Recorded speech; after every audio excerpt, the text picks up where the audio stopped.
हरियाणा में चुनावी तारीखों का ऐलान हो चुका है। चुनाव और तमाम मसलों को लेकर कांग्रेस नेता चौधरी बीरेंद्र सिंह ने जनता टीवी से खास बातचीत की। देखिए।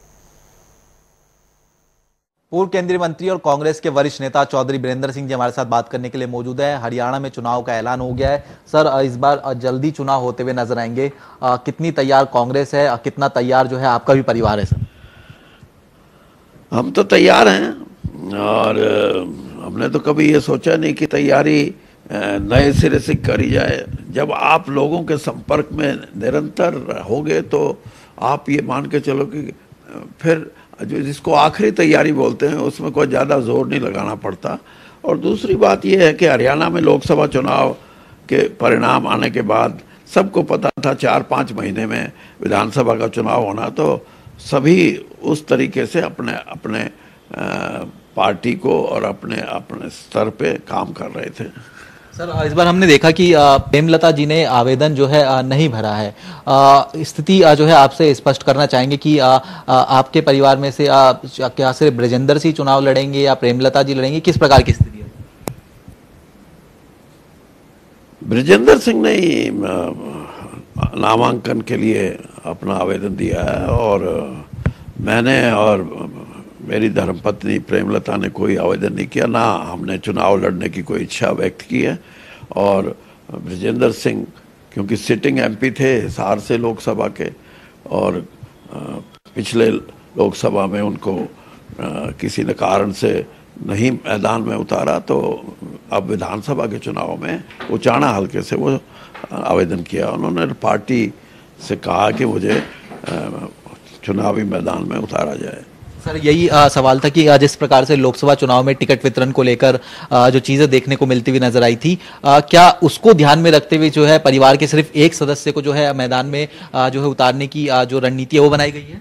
नहीं, मेरी तरफ से ये रणनीति, ना तो कांग्रेस इन चीजों में कभी विश्वास करती। कांग्रेस को अगर चुनावी मैदान में 2 मजबूत लगते हैं तो बेशक एक परिवार से वो भी उतरते हैं, और ना कांग्रेस इस बात से मैं विश्वास रखती कि इसकी उम्र बहुत है, ये है। ये फार्मूला नहीं है। कांग्रेस में इतना ज़रूर है कि कांग्रेस की विचारधारा से जुड़े हुए हों, और विचारधारा के साथ साथ उनके मन में कांग्रेस के प्रति ये हो कि हम कांग्रेस की जो एक सोच है उसको हम लेके चलेंगे तो लोग और हम जुड़ेंगे और कांग्रेस मजबूत होगी। ये एक क्राइटेरिया हमेशा रहा है चुनावी मैदान में उतारने का कांग्रेस का। सर, हालांकि मुख्यमंत्री का चेहरे को लेकर एक पूरा प्रोसेस देखने को मिलता हुआ नजर आता है, लेकिन जिस प्रकार से एक गुट की बात की जाए वो लगातार जो है दावे करता हुआ नजर आता है। किस प्रकार से देख रहे हैं, कौन मुख्यमंत्री का चेहरा हो सकता है? इस प्रकार की रणनीति, संगठन नहीं बन पाया है, इसके साथ साथ अलग अलग यात्राएं भी चल रही हैं। ये सारी चीजें हैं तो कांग्रेस को चुनावी मैदान में मजबूती से ले जाने की, और मुख्यमंत्री के चेहरे की तो साफ है कि कांग्रेस ने जब सत्ता में नहीं है, कांग्रेस विपक्ष में है, तो कभी मुख्यमंत्री के नाम से मैदान में व्यक्ति विशेष को नहीं उतारा जाता। और जितने भी हमारे वरिष्ठ नेता हैं, नई पीढ़ी के भी हैं, पुराने भी हैं, महिलाएं भी हैं और दूसरे सीनियर लीडर हैं, सबको जब जनता देखेगी कि ये कांग्रेस उतर के मैदान में आई है तो जनता का विश्वास और जनता की पसंद और मजबूत होगी कांग्रेस के लिए। बीजेपी के संगठन की बात होती है, पन्ना प्रमुख तक बीजेपी का संगठन कहा जाता है कि बन गया है। कांग्रेस का संगठन इतने लंबे समय से सर नहीं बन पाया है, कहीं ना कहीं नुकसान होता हुआ नजर आएगा चुनाव में? ये आपने अच्छा सवाल किया। बीजेपी का पन्ना प्रमुख सबसे छोटी इकाई है और उसकी संख्या वो 3.25 लाख के करीब बताते हैं, लेकिन कागजों में तो 3.25 लाख मिलेगी आपको। मैदान पे तो 3,25,000 भी अगर हो तो आप ये सोच लेना 1% तो कम से कम जमा हुआ है।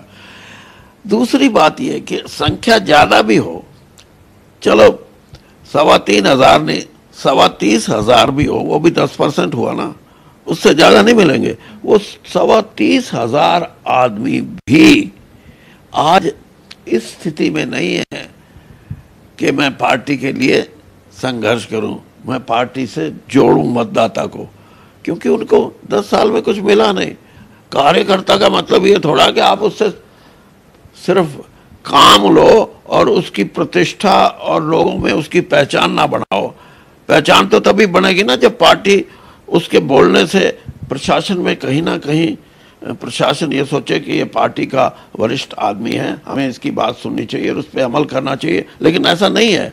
वो तो इसीलिए कार्यकर्ता बीजेपी का बिल्कुल निरुत्साहित है, वो काम नहीं कर रहा और ना ही करेगा अगले इलेक्शन में।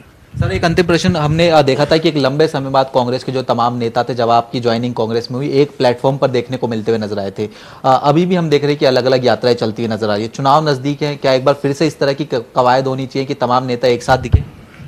देखिए, अब पार्टी का वैसे कार्यक्रम था रथ यात्रा का, लेकिन चुनाव की घोषणा एकदम हो गई। अब उसको कैसे, किस परिस्थिति में वो होगी, ये मैं बोल नहीं सकता, क्योंकि अब तो टिकटों के वितरण में भी तेजी लानी पड़ेगी, पार्टी को इलेक्शन स्ट्रेटेजी तैयार करने में भी तेजी लानी पड़ेगी। तो समय के अभाव में हो सकता है कि ऐसी यात्रा किस प्रकार पार्टी करेगी। बाकी ये जरूर है कि सभी मिलके चलेंगे, ये कांग्रेस पार्टी की सोच है। चौधरी बीरेंद्र सिंह जी थे, जनता टीवी से तमाम मसलों को लेकर खास बातचीत कर रहे थे। कैमरामैन मोहित के साथ स्पर्श शर्मा, जनता टीवी, दिल्ली।